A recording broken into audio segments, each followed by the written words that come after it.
Flipping India videos, it's your boy Lion Salt, and we're here with our first episode of NWA TNA 2003, and we got 13 segments totaling 150 minutes, and we're just gonna jump right into the show.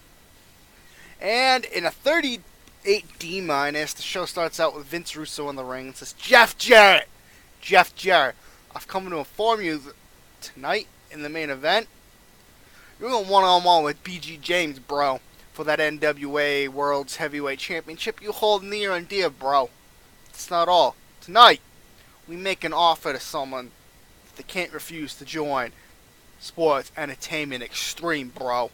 And then BG James grabs the mic and says, Jarrett, we have a long history, but tonight, keep that title warm for me, because at the end of the night, it'll be my hand being raised and you sulking all the way home.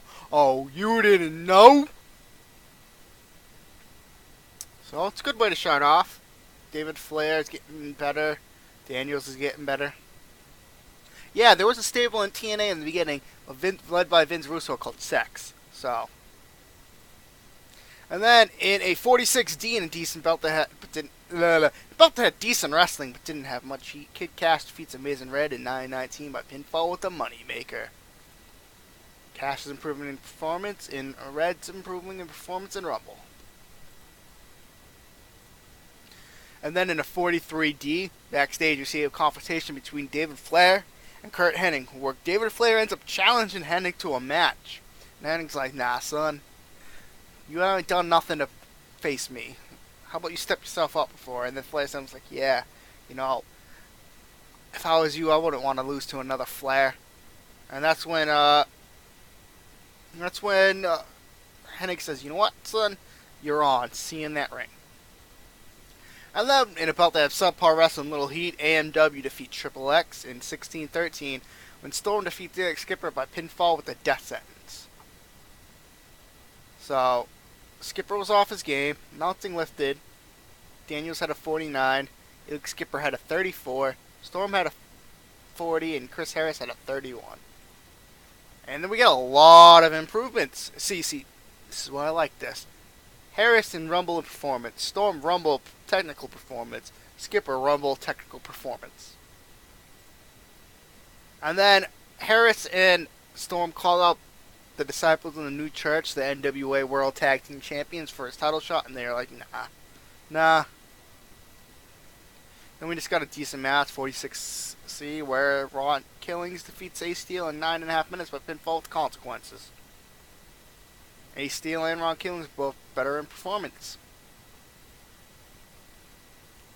And then in a 47D, decent match, David Flair defeats Curt Hennig in 13 minutes by pinfall while using the ropes. David was tired. Alright, not your father. But he hurt fucking Curt Hennig, so. But Hennig had a 64, Flair had a 23. Hennig got performance. Everyone's getting better in performance. I love it. Yeah. And then we go backstage to see Vince Russo out of the locker room, and then out comes AJ Styles. Russo goes, AJ, glad I caught you. You know, you're one of the best wrestlers in the world, bro. For real, bro. I believe you should be world's champion, bro, not Jarrett. Join us, bro, and I can make that happen. And AJ just stops. He looks at Vince Russo, says, let me think about it. And this goes because he has a match next, where he defeats Glenn Gilberti in 16 minutes by pinfall Styles Clash, and a belt that had good heat and decent wrestling. 62C, AJ Styles at a 71. Glenn Gilberti's getting better at flying because AJ Styles is good at it. Then in a 48D+, we had a poor match where Sonny Sakai defeats Jerry Lynn in 10.5 minutes after illegally using the ropes for leverage, and he makes defense number 1 of his TNA X Division Championship. Lynn's getting better performance. Sakai's performance in Rumble. And then we have a 56C- where we cut backstage to see Lollipop standing out of Jeff Jarrett's locker room. I'm going to catch up before his match, and Jeff comes out and Lollipop asks him if he has any plans to stop Sex from getting involved. And Jarrett just says, honey, it doesn't matter who gets involved. I'm going to go out there do what I always do. Go out there and wrestle. And if someone needs to get hit with this guitar, which he holds in his hands, so be it. Then in a 56-7 C- and a belt of good heat and decent wrestling, Jeff Jarrett defeats B.G. James in 1649 by pinfall with a stroke and makes defense number 1 of the NWA World's Heavyweight Championship. Jarrett had a 69, B.G. James had a 39, 60 and a 39. Performance skill, yeah, everyone's performing. Don't be high.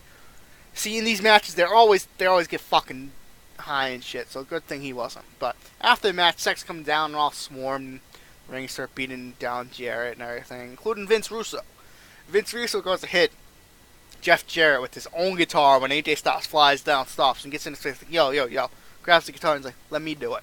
And spins around and just smashes guitar over Vince Russo's head before throwing everyone out of the ring. And stands Jeff Jarrett up, shakes his hand, and that's how we end the show. Increased our popularity in 11 regions. That was our first show, and that didn't do that bad. So let's continue. Look at Alexa Bliss right there. Yeah, she's pretty fine.